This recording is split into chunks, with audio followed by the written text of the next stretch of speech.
Hi, on behalf of everyone here at Canyon Lakes Family Counseling, I want to welcome you to the Thrive Parenting Support Group. This is a pre-recorded version that we recorded at our East Coast time slot. And I know that with the coronavirus and the lockdown, not everybody can make it to a live support group. So we wanted to record this for you so that you can sit at home and at your leisure and still get some of the benefit from the group. But we think that a lot of the benefit will be from interaction. So you can head on over to canyonlakesfamilycounseling.com/thrive and connect with our private Facebook group, or you can register for future meetings if you happen to be able to make it in the future. So I hope to see you there. And if not, just enjoy the recording of week 3 of our Thrive Parenting Support Group. Yeah, well, welcome to the Thrive Parenting. This is week 3. And apparently half of you are about to lose your mind, and the rest of you, you look great. No matter what anybody else says, no matter what your kids say, you look great.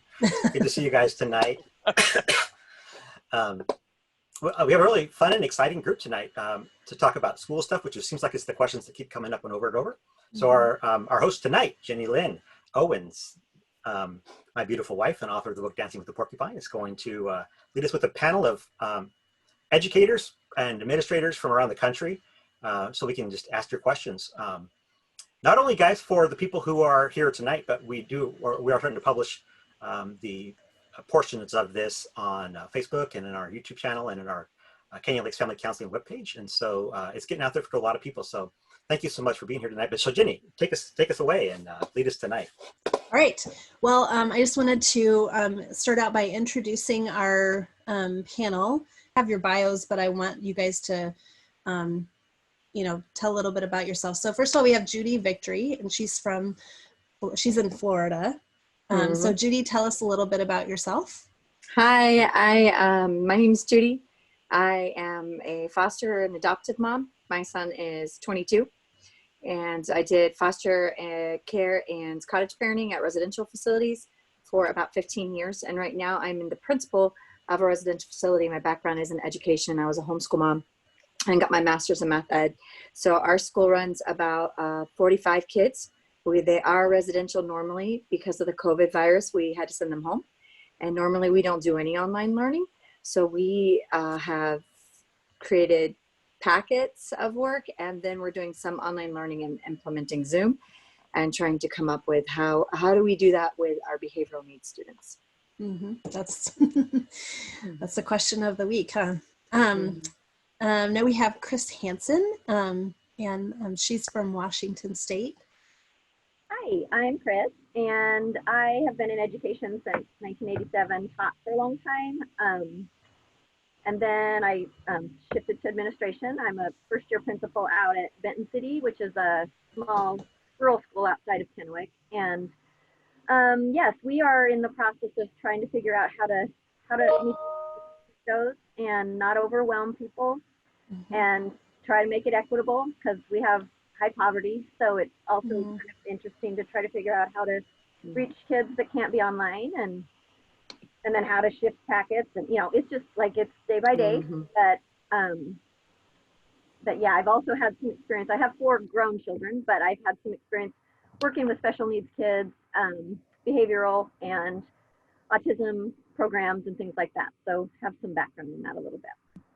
So I subbed at a school. What, you were the assistant principal? I was actually dean. Okay. Yeah, she's awesome. I love her.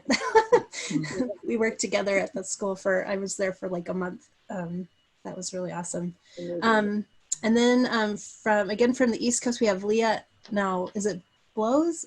Blows. Okay. All right. Tell us a little bit about yourself. Sure. So I am from Lancaster, Pennsylvania. I am a high school family and consumer science teacher. So that's like home ec. I've been teaching for 12 years in a public school setting. And because of the nature of my content, I teach all students from gifted to what we might call life skills, like needing a lot of supports. So I have experience with a wide range, and I am a foster parent in the process of adopting my 2 kids that have been with us for almost 4 years. Very cool. Congratulations. Awesome. Yeah, congratulations. So, both Judy and Chris, what you said, I think a lot of parents need to understand that even the administrators and the teachers are really scrambling right now. Can you kind of speak to that a little bit more? Like how are you guys feeling as teachers, administrators, and Belia too? Here you are, you're, the state is coming down with like mandates of what you're supposed to be doing, and you're having to kind of figure this out in a totally different way than normal. So can you speak to that a little bit? I can speak to that. I just, in fact, had a Zoom staff meeting today, and it's really I had to really talk to my teachers about like we can just do the best we can do, because it goes so against their hearts not to continue to teach. Not to, how are we going to teach? How are we going to teach? And how are we going to provide what they need? And what does that look like? And how do we do that? I mean, it's just, and every day it's changing from at least our state information is coming in, and they're calling it continuous learning now where we are, because we're not really supposed to be, we're not doing new curriculum. We are teaching review and keep, like, our goal is to, number one, safety of families, number two, well balanced, that they're okay. It's like meeting their needs first, food and everything, and just mental stability, and then how can we keep their minds going some, like just how can we present some interactive and fun learning activities that hopefully motivate kids to kind of keep involved some, especially if they're on their own a lot. Some of our kids might be on their own without parenting help, and so it's really tricky. It's really tricky to make sure that we're providing enough so that parents don't feel alone.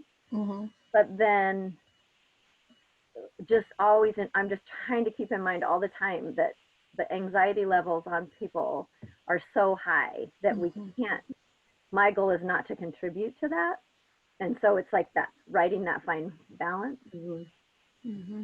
Yeah, we're all in really uncharted territory right now. I mean, so it sounds like the states even are kind of changing what's coming down.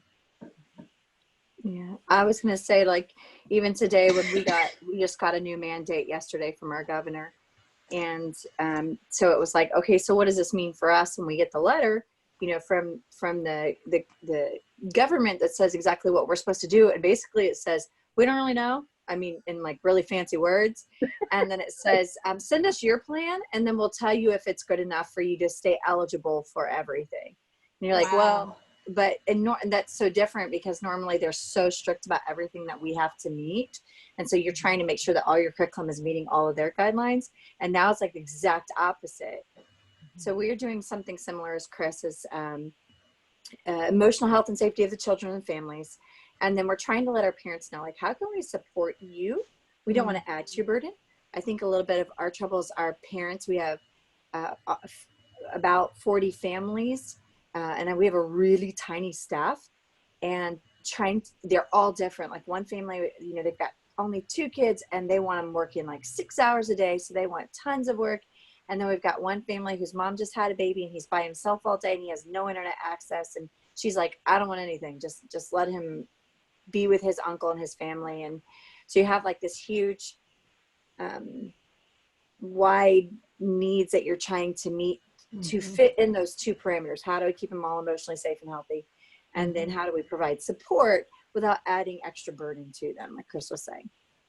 Well, and I think that's, it sounds like that's kind of been the problem, or the question they've been trying to answer is, because there's this big thing of equity. So, how does each child receive the same education? And it's really, I would say, I don't know, you guys can speak to that, but it almost seems impossible to do that in the current situation. I don't know. It's the parents that are going to be the most active to get those rights. We've already gotten notices about having like IEP meetings virtually and finishing, like, what does that mean for this kid in this situation? But basically which parents will show up for those meetings. And that's not really equitable to say, okay, this child's not going to get the services because their parent's not as active as another parent. That's one thing we're running into. Right.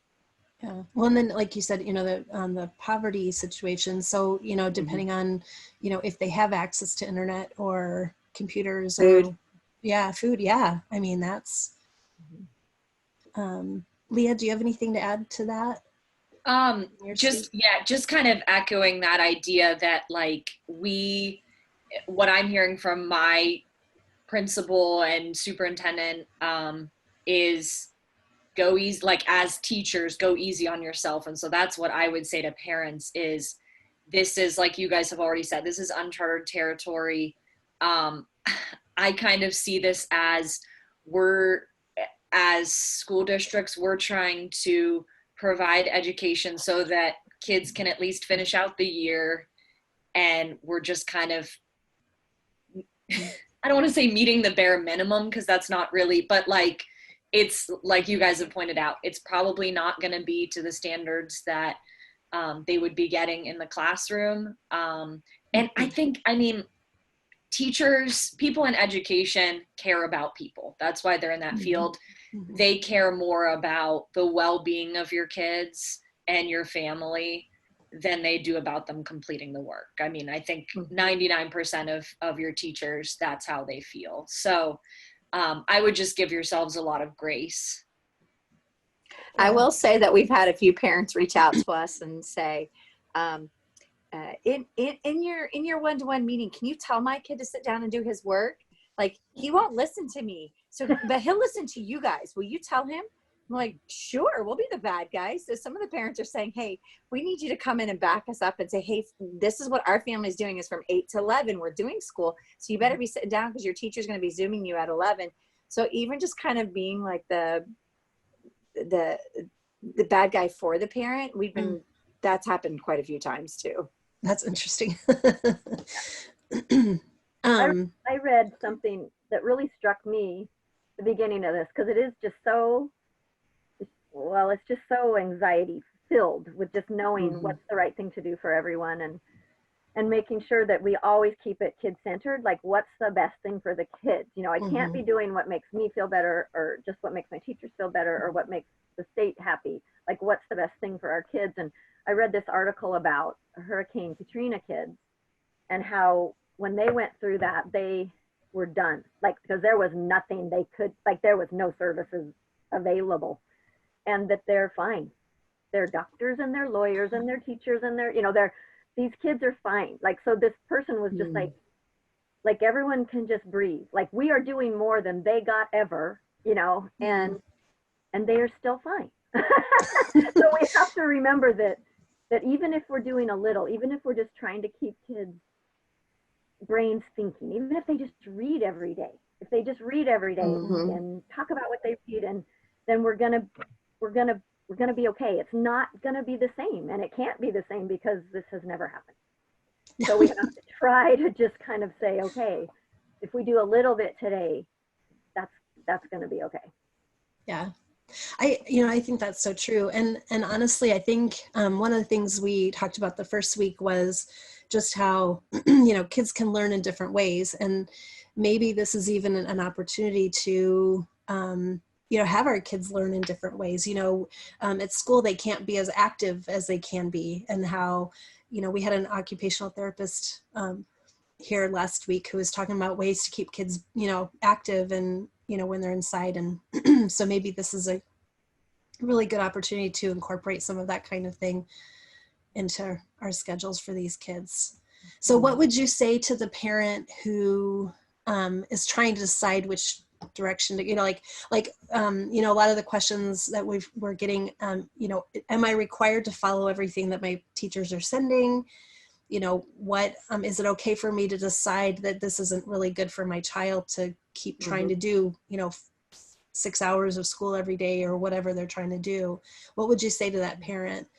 Now, obviously, every state is different, and what's being expected is different, but what would you say to that parent? I would say, no matter what, you're the parent. Like, your kid better than anybody else in the whole world. And the number one job that you have as a parent is to make sure your child grows up into a well-balanced, emotionally healthy individual. So you know what they need to make that happen. Or maybe you're so tired you don't know what they need and you need advice. But at the end of the day, that schoolwork is to serve the purpose of helping them become emotionally healthy. And if schoolwork's not serving that purpose, then we need to come out it a different way. I've heard from our public school teachers and our private school teachers in our county how they're doing very different things depending upon what that family needs. So have that communication with your teacher, with your ESE team, if you have access to that, or your principal. They are there to serve you. I completely agree with that. I think it's communication. I think you do know whether this is going to work for you. And if it isn't going to work, then the challenge of trying to continue that over and over and over is like Judy was saying, like, that's not going to be emotionally best for anyone involved in the family. And sometimes people just need permission to say, I'm going to take a break and see what else we can do, and if they quit pushing, sometimes kids will come back and maybe want to try a little something, but I just think it's really important to communicate about it, and you do know what is best. And if it's not working, it's not working, and you have to advocate for your child. And I think most educators really want to help you with that and would listen to that. Yeah. So, I mean, I guess that's what I would think too. I have one more I'd love thought. to hear. Yeah. The one thing that I heard from parents this week is that they're being inundated with like emails, and the school's desire to make sure that communication is good. We're like killing our parents. And if they have more than 2 kids, they have different schools. The parents are just like, I just can't with all the emails. So I've had when we finally picked up the phone and called a family or two, like, hey, we haven't heard from you in like a week and a half. Are you guys okay? And they're like, yeah, the emails, they just need to stop. So we said, okay, is there a point like a week from now that we can set up a time to talk with you about school? So then I had a couple parents, I put out we had to do a little newscast on Wednesday morning. I said, hey, if this is too much, just email me. And a parent said, hey, can we touch base like next Wednesday and just leave us alone till then? And I put them on a block contact list, like just leave them alone for a little while. That's helpful too, because that lets us know that everyone's okay. It's just, they're just adjusting to their new reality as well. That I was getting that feedback too, that parents were just saying, oh my gosh, I've got 4 kids and I'm getting like, tons of emails from all the teachers. And so I just don't even know where to start. So that's really great advice, just to say, hey, you know what? I'm really overwhelmed with all of this. Is there a better way that we can communicate, or can you just give me like the basics of what I really need to do, and the rest of it, I just am too overwhelmed. Because, if you've got, it's one thing, like when I did homeschooling with the kids, and people need to understand this isn't really even homeschooling, because homeschooling, you have time to prepare, and you can go do field trips and do things, this is different for even homeschoolers. But, when I did homeschooling, a lot of times we would do the same thing for all the kids, certain things were all the same. And if you have a lot of different information coming in from different teachers, that can be very, very overwhelming. I'm going to break in just real quick, Jenny, and say, for people who are here just sitting and listening, that's great. But if you have a question, feel free to just type it in the chat, and we'll see if we can, we'll definitely get to it during the conversation here in the next 5 minutes. Yeah, definitely. Hey, by the way, Lynn, did you had that one study that you were looking at? I thought that would be kind of interesting to throw in there. Because, I think a lot of the parents are really worried, is my kid can get behind, in all of this. Well, I'd be interested in everyone's opinions, because this is a question that comes up a lot, which is, well, maybe it's a question, but a fear. The parents are like, my kid's already behind. They've already had all this hard stuff in life. They're already 2-3 years behind their peers. Now what's going to happen? Now I'm feeling pressured. I got to push them, right? Now, I'm not an educator, but in some, well, the studies that I've been looking at to answer this question pretty much indicate that, especially for younger kids, it almost doesn't matter that much when they start or how they start. By 3rd, 4th grade, they're pretty much catch up anyway. Everybody kind of gets to the same spot. And that kids who have a lot of trauma, there's a developmental echo where they're always sort of that far behind their entire life. There's not that much we can do about that. So I guess I would respond to those questions. And I guess I put in those notes, by the way, some links to those studies. But what do you guys think about that? Has that been your experience? And is there a lot that we could be? Is there a lot we should feel pressure to be doing for those kids right now to help them catch up, or just let it go? Go ahead. Okay. I was just going to say, I'm like with my own children, I'm taking it as an opportunity to focus just on areas where they have difficulty that they might not have the chance to do at school. Like, for example, with my son, he receives special education support for math, and he's really missing a lot of his early, he's in 5th grade. He's really struggles with multiplication and division. Well, he needs those to do the pre-algebraic stuff they're doing in fractions and things like that. So we're trying to just focus on that stuff. And it's like, cause I mean, once you get to like 6th grade math, unless you like really know your math. So it's like, it's also something that I, as a parent, can help him with, and just fill in those areas. And I think it's like, I think we need to think of it like these kiddos that come with the trauma and the stuff, you know, we're always trying to fit them into the box of what school is supposed to look like. And, you know, it could be such a breathtaking moment, like take a breath for these kids that aren't no longer trying to fit what we're telling them school looks like. And they can, and these parents can take a moment to just do nothing, or do something totally different, like you were saying, or find virtual field trips and learn through different means, like find the thing they love and work through things that way. Like, I think it gives so much more room if parents just know they have permission to do that. Of course, I can't give every parent permission because I don't know what the state and the principals will say, but that is my take on it. It's kind of like what you were saying, Jenny, like this could be a gift in having the pressure off a little bit, you know, because it's hard. I think my favorite quote from this time, sorry. Oh, go ahead. I think my favorite quote from this time started with Jenny, and I think I've heard it repeated over and over again, that a year from now, 5 years from now, 10 years from now, our kids aren't going to remember what they learned during this time, but they are going to remember how they felt during this time. And that needs to be a priority. What did my kid feel? How is he feeling? How am I feeling? How can we create an environment where I'm taking care of myself, which for some of our families is really tricky. Mm-hmm. How can I get a support team so I can take care of myself and then create an emotional safety for my kid? I also had someone ask this week, what have you learned about your kid and the way they learned that you didn't know before? So my parents are saying, oh, my kid's doing this. I didn't know that this was interesting to them, or this is the way they learned. So noticing those new things about your child. Mm-hmm.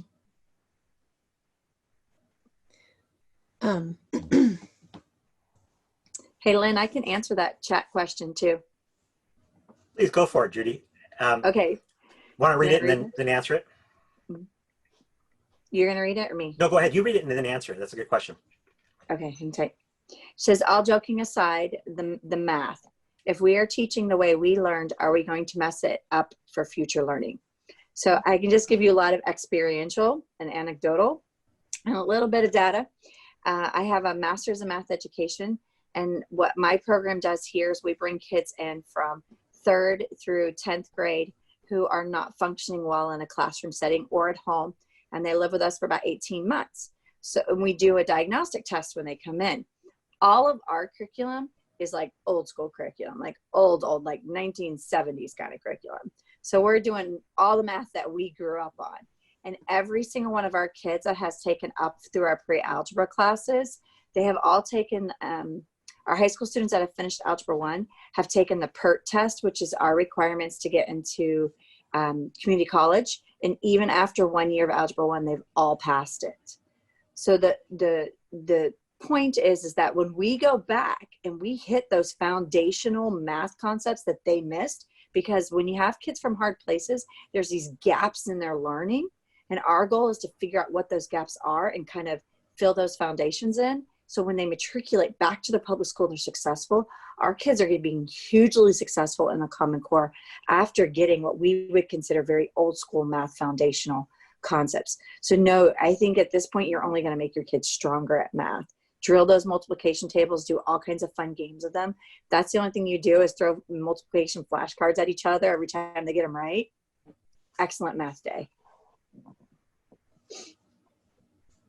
That's a really great question because, you know, they've been teaching math differently now with the Common Core. And so, you know, do you like the way they do it now, I wouldn't be able to figure it out. I mean, I, you know, just kind of look at it and go, so I can understand. That's a really good question. Any other thoughts on that?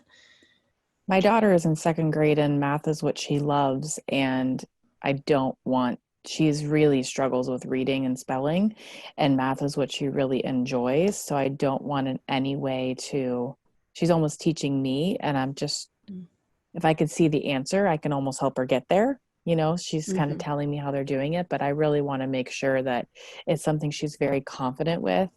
And that is so important to me that she stay that way. I want to make sure that I don't help her unlearn anything. That makes sense. Yeah. Well, and, you know, I think when you're talking about her teaching you, I think that's actually a really great opportunity because you're kind of coming into her world. And so, you know, and they say that the best way to learn something is to teach it to somebody. So, you know, if she kind of helps you get caught up with how they're doing it now, that might be kind of a cool bonding moment too. So that's a really great question. So one of the questions too is like, so basically, say you have 4 kids and the teachers are offering the online live classes and a lot of times at the same time, but they only have one computer. How do you prioritize that? You know, do they have to attend? How does that work if they're doing the live classes and you might have limitations? For this one, I feel like this just comes down to communicating with the teachers. Because if they are doing, you know, synchronous, like live things at the same time, obviously you can't multiply that computer. Teachers are going to be really understanding. They may either, you know, be recording their lesson and be able to send that to the student, or have some kind of alternative. But that's the kind of stuff that we're, as educators, are required to be flexible with.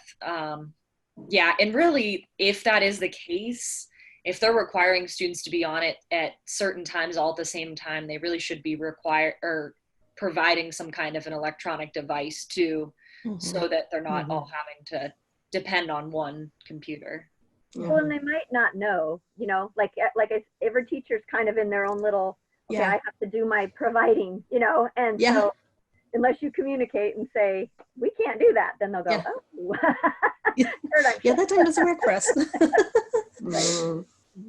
Yeah, I think a lot of it just comes down to communication, it sounds like. I mean, you know, just, hey, either this isn't working for us, or is there some other way, or something, or hey, just even I'm overwhelmed. But even with the communication, like what I'm understanding, like I had a huge learning curve, is that my families are tapped out. So if they're not communicating with me, it's not because they don't want to, it's because they're everything else, their job, their aging parents, somebody in their families got tested positive. They're tapped out as well. So we have just tried to communicate that to each other in the private school district, like just be super, super grace upon grace upon grace upon grace, both ways. Because we're tapped out too. Because I have parents texting me all day, "Hey, I didn't get the link," so I'm continually resending links. And can you email me this? And I'm like, well, I have like 6 meetings right now. I can resend that link that I've already sent you 4 times in like 5 minutes. So I think the communication goes both ways too. Yeah. I just want to take a stab at that technologically, because all year long I've been doing telehealth from wherever we are in the world, and a lot of people just forget that 9 times out of 10. The cellular connection on your phone is way better than the Wi-Fi in your house. And so if they only have one computer, there's tablets and there's cell phones. And all these apps work from those too. So they might not know that there's resources they have available in case the kid wants to be involved. Yeah. We're just about out of time, Jen. We probably should go to small group soon, but I don't know what other questions we have in the next couple minutes. Okay, there was just another question. Let's see. I'm supposed to follow an IEP and do the OT and speech therapy in addition to everything else. I also would like to only do the work to fill in the fundamentals, but I'm getting pushback to follow the lessons the teacher is providing. I want to only fill in the gaps with both my boys. I've contacted the teachers 2 times. My boys are so dysregulated and loud, and my husband's working from home. Our Wi-Fi and internet is spotty now with so many people on the internet. So can I just say I'm finished with schooling? This isn't working out for us. So, I mean, obviously every school district is different, but what would you guys say to that? Well, I think under any IEP law, the parent has the right to say, at this time, this isn't the least restrictive environment for my child. You know, like I think a parent can say, I'm not going to utilize services now. Don't drop out of services, because then you have to get requalified again to get into services. But you can just say, at this moment, you know, I'm not going to utilize the services, and we are going to do it ourselves. I mean, I think you could do that. I think if you just say this right here, they have, you know, they'll want to listen to you, I hope. Well, and I would hope that most educators would understand. I mean, we do still have a lot of educators that really don't understand trauma and the effects of trauma and that sort of thing. So we're still kind of dealing with that. But I would hope, you know, I think most families are kind of have been in a little bit of chaos. And so I would hope that they would understand that, you know, this is a little bit different time. And, you know, I guess from my perspective, I would say, you know, if we're, again, if we're having to choose between our house is in chaos because we're trying to get all this stuff done and everybody's mad at each other and frustrated and emotionally it's charged, I would rather people kind of take a break and learn in other more fun ways than to really try to push that. But, and by law, can they require parents to do this? I mean, I think that's where the equality comes in. Yeah, that's not how I interpret it, but No. Yeah. I'm sorry. No, yeah, go ahead. I just read an update today. I just read an update today from the U.S. Department of Education on exactly what the IEP mandates mean and what does the Fair and Equitable Act mean. And it basically says that you have access to everything and that we have to provide it, but you only have to provide as much as being provided to all the other students. And that I mean, it says in there like 6 times, like, we're all figuring this out. Like, just give it some time. Don't, like Chris said, don't back out of your IEP services because you're super frustrated right now. Like, just say, hey, we're on hold. Like, give yourself a couple weeks to figure out this new environment that we're all living in, because I don't even think we realize ourselves how much stress we're under. And then our body starts showing it, or our behaviors, our children, we see it in their dysregulated behavior. Just give yourself time to figure this out. There's no rush. Most school districts have already said, we're not counting year-end testing. We're promoting all the children. We're not giving grades. I mean, for the vast majority, that's what we're hearing. So I don't think there's going to be any kind of penalty for not following it. That's what I was going to say was, just to be completely blunt, they're not going to hold your children back, especially if they have an IEP, because you could sue the heck out of them. I'm sure you're not the type of person that wants to do that. But like, when it comes down to it, the school district wants to cover their butt as much as possible. And so if you know, I think it's good that you've contacted the teachers, so you have a little bit of a paper trail as far as like, we've done our part. But if you can't do what they're providing, you can only do what you can do. You just say, this isn't best for my family or my children at this time. So we'll let you know when we're ready, and when and if we're ready. Well, and I just want to say something real quick. You know, Lynn has done this training with Bruce Perry, and they talk about how the brain is developed from the, you know, the bottom up, and a lot of learning happens here, where a lot of our kids are still back here. And, you know, a lot of the stuff that benefits them and actually builds the brain is the stuff that we talked about last week, you know, the proprioception and, you know, active moving stuff, that kind of thing. So, you know, your kids might be better off doing yoga or something like that than actually doing, you know, forcing their math stuff or whatever at this point, because that might actually, and the bonding stuff might actually build their brain more. So I'll kind of leave with that. We're going to go ahead and go into small groups, and we're going to keep our panel here so that if you guys want to continue asking them questions, then you can stay in the large group. But otherwise, we've got our small groups.